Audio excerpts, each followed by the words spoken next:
नमस्ते बच्चों, 12वीं की हिंदी कक्षा में आप सबका फिर से स्वागत है। हमारा आज का विषय है सत्य। कवि है विष्णु खरे। विष्णु खरे पर हम पिछले वीडियो में बात कर चुके हैं, तो आज हम सीधा सत्य कविता पर बात करते हैं।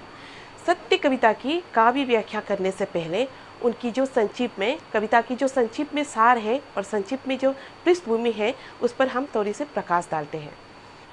सत्य की महत्ता को आज के जीवन में सत्य की महत्ता को दर्शाने के लिए यहाँ कवि ने महाभारत के पौराणिक संदर्भ और पात्रों का इस्तेमाल किया है। यहाँ महाभारत के जो युधिष्ठिर है, पांडवों में सबसे बड़े भाई युधिष्ठिर एवं कौरव का जो प्रधानमंत्री है और साथ ही कौरव और पांडवों का जो चाचा है विदुर, उनका भी यहाँ पात्र को क्या है शामिल किया है। इन दो पात्रों के यानी कि युधिष्ठिर और विदुर के पात्रों के द्वारा यहाँ कवि ने जीवन में सत्य की महत्ता को स्पष्ट करने का कोशिश किया है, यानी कि प्रयास किया है। युधिष्ठिर सत्य की जो अन्वेषक है, सत्य को जो खोजता है, उनका प्रतीक है और विदुर जो है सत्य की प्रतीक है। महाभारत की कथा तो आपने पढ़ा होगा और बचपन में भी सुना होगा। महाभारत की कथाओं में विदुर जो है वो कौरव के प्रधानमंत्री हैं, किंतु वो कौरव और पांडवों के दोनों के ही चाचा रहे हैं।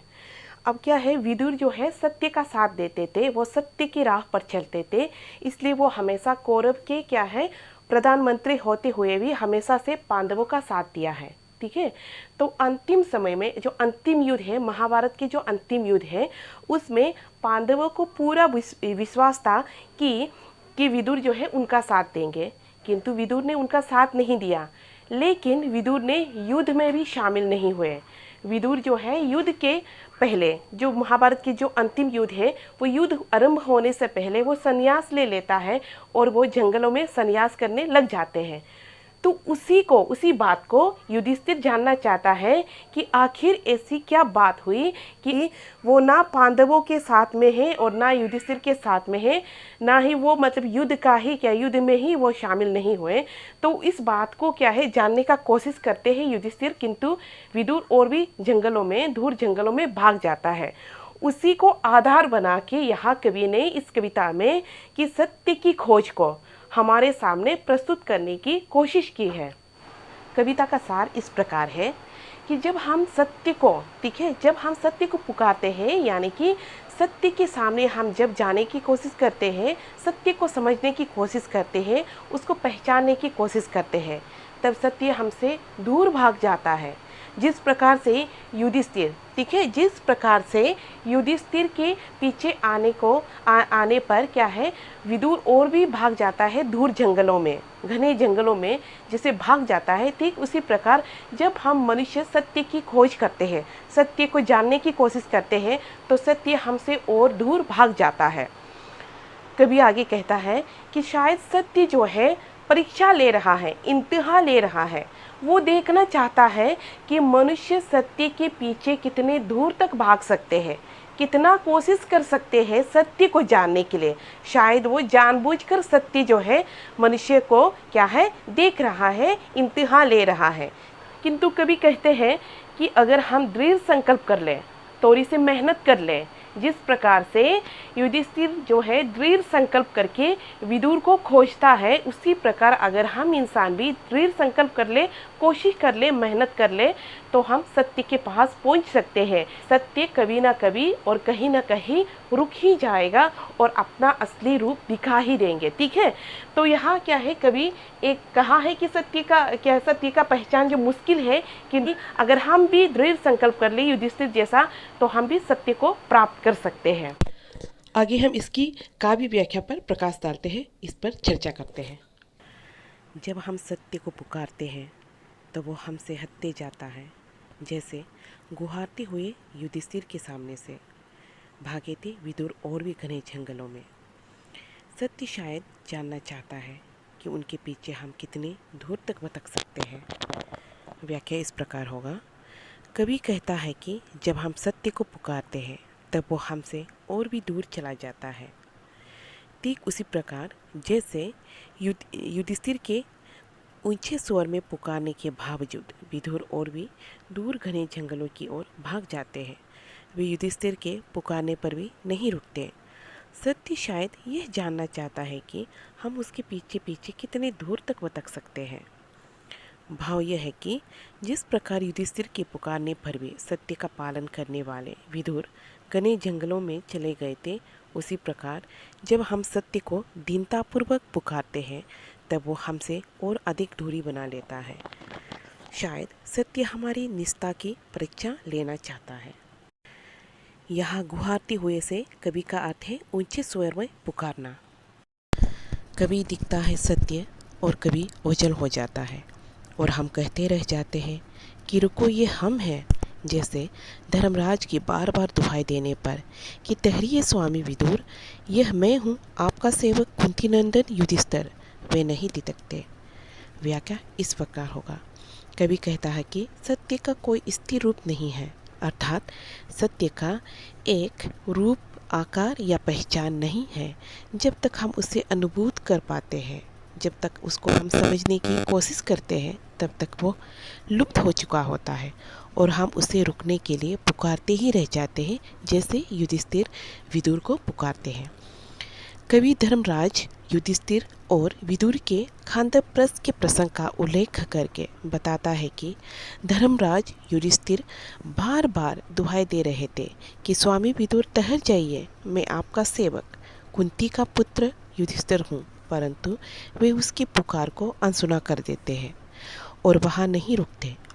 इसी प्रकार हमारे रोकने पर भी सत्य रुकता नहीं, वो हमारी आंखों के सामने से ही ओझल हो जाता है। इस प्रकार सत्य हमारे हाथ से, हमारी पकड़ से बाहर हो जाता है। यहाँ ओझल का मतलब है गायब हो जाना। यदि हम किसी तरह युधिष्ठिर जैसा संकल्प पा जाते हैं तो एक दिन पता नहीं क्या सोचकर रुक ही जाता है सत्य, लेकिन पलटकर सिर्फ खड़ा ही रहता है। वह दृढ़ निश्चय अपनी कहीं और देखती दृष्टि से हमारी आंखों में देखता हो। अंतिम बार देखता सा लगता है वो हमें, और उसमें से उसी का हल्का सा प्रकाश जैसा आकार समा जाता है हम में। व्याख्या इस प्रकार होगा। कवि बताता है कि दृढ़ संकल्प के बिना हम सत्य को प्राप्त नहीं कर सकते। जब हम युधिष्ठिर के समान दृढ़ संकल्प के साथ सत्य की खोज में उसके पीछे लग जाता है, तब एक न एक दिन वो कुछ सोचकर रुक जाता है। अतः लगता है कि सत्य हमें देख रहा है, हम भी उसे केवल देख पाते हैं, उससे कोई संवाद नहीं कर पाते हैं। उस समय वह कहीं और देखती हुई नज़र से हमारी आंखों में देखते हुए ऐसा लगता है कि जैसे अंतिम बार देख रहा हो। इस प्रकार सत्य से हमारा वो अंतिम साक्षात्कार होता है। उस समय उसमें से एक हल्का सा प्रकाश जैसा आकार निकलकर हम में प्रवेश कर जाता है, यानी कि सत्य से एक प्रकाश निकलकर आता है और हमारे भीतर समा जाता है, अर्थात हम सत्य को अनुभूत कर लेते हैं। तब सत्य हमें अपने प्रकाश से भर देता है, फिर हमें उसको ढूंढने की आवश्यकता नहीं रह जाती, वो हमारे अंदर समा जाता है। यहाँ संकल्प का अर्थ है निर्णय और दृढ़ निश्चय का अर्थ है कठोर निर्णय, यानी कि स्ट्रॉन्ग डिसीजन, और दृष्टि का अर्थ है नज़र। जैसे सभी वृक्ष के तने से दिखकर ना पहचानने में पहचानते हुए विदुर ने धर्मराज को निर्निमेष देखा था अंतिम बार, और उनमें से उनका आलोक धीरे धीरे आगे बढ़कर मिल गया था युधिष्ठिर में। सिर झुकाए निराश लौटते हैं हम कि सत्य अंत तक हमसे कुछ नहीं बोला। हाँ, हमने उनके आकार से निकलता वह प्रकाश पुंज देखा था, हम तक आता हुआ, वो हम में विलीन हुआ या हमसे होता हुआ आगे बढ़ गया। व्याख्या इस प्रकार होगा।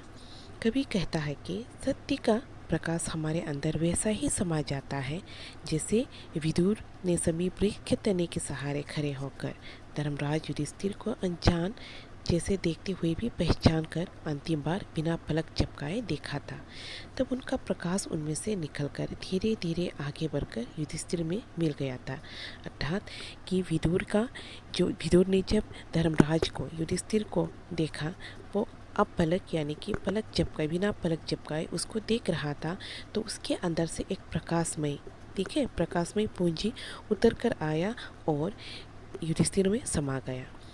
दृढ़ संकल्प से तलाशने पर सत्य हमारे अंदर अपना प्रकाश भर देता है। अगर यदि हम दृढ़ संकल्प ले लेता है तो सत्य की प्राप्ति हो जाती है। कवि कहता है कि सत्य का साक्षात्कार होने के बाद भी हम सिर झुकाकर निराश अवस्था में लौटते हैं। हम ये सोचते हैं कि सत्य हमसे बोला नहीं, सत्य हमसे कुछ कहा नहीं, हमने उसे अपने आकार से निकलते और हम में विलीन होते देखा, अवश्य था, फिर भी वह आगे बढ़ गया। इस प्रकार सत्य की उपस्थिति के बारे में हमारे मन में संशय बना रहता है। निर्निमेष का अर्थ है बिना पलक झपकाए। आलोक का मतलब है प्रकाश। प्रकाश पुंज का मतलब रोशनी का समूह। विलीन का अर्थ है समा जाना। हम कह नहीं सकते, ना तो हम में कोई स्फुरन हुआ और ना ही कोई ज्वर, किंतु शेष सारे जीवन हम सोचते रह जाते हैं, कैसे जाने कि सत्य का वह प्रतिबिंब हम में समाया या नहीं। हमारी आत्मा में जो कभी कभी दमक उठता है, क्या वह उसी का छुअन है? जैसे विदुर कहना चाहते तो वही बात कह सकते थे। सोचा होगा माथे के साथ अपना मुकुट नीचा किए युधिष्ठिर ने, खांडवप्रस्थ से इंद्रप्रस्थ लौटते हुए। व्याख्या इस प्रकार होगा। कवि यहाँ कहता है कि सत्य हमारे अंदर जो विलीन हुआ वो हम में समा गए या हमसे होकर आगे निकल गए, हम ये नहीं कह सकते, क्योंकि हमारे भीतर कोई जीवन नहीं हुआ, कोई कंपन नहीं हुआ, ना किसी भी तरह का कोई उष्मा की अनुभूति हुई। अर्थात हमने अपने अंदर किसी भी तरह के परिवर्तन का अनुभव नहीं किया। अतः हम नहीं कह सकते कि सत्य हमारे अंदर समाया अथवा नहीं। आगे कभी कहते हैं, हमारी आत्मा में कभी कभी एक चमक सा आ जाता है, एक चमक निखर आ जाता है। क्या ये वो सत्य के कारण है? हमारे अंतर जो आत्मा है, सत्य के छूने के कारण ये चमक निकल जाता है। खांडवप्रस्थ से इंद्रप्रस्थ लौटते हुए युधिष्ठिर ने भी शायद यही सोचा होगा। यदि विदुर कहना चाहता तो वही बता देते। कवि का भाव यह है कि युधिष्ठिर ने अपने अहम का त्याग करते हुए ये सोचा होगा कि उसकी अंतर आत्मा में जो सत्य और न्याय का प्रकाश है, वही उस अनकहे सत्य के प्रकाश का प्रतिबिंब है। सत्य के प्रकाश ने ही उसकी आत्मा को कांतिमान बना दिया है। यहाँ स्फुरन का अर्थ है कंपन, प्रतिबिंब का अर्थ है परछाई। कवि ने सत्य के बारे में महाभारत के पात्रों का उदाहरण देते हुए वर्णन किया है। खरी बोली का सुंदर प्रयोग किया है। यह एक छंद मुक्त कविता है। कविता की भाषा तत्सम प्रधान है। सत्य का मानवीकरण हुआ है। अनुप्रास, पुनरुक्ति, प्रकाश, दृष्टांत, अलंकारों का अधिक प्रयोग हुआ है।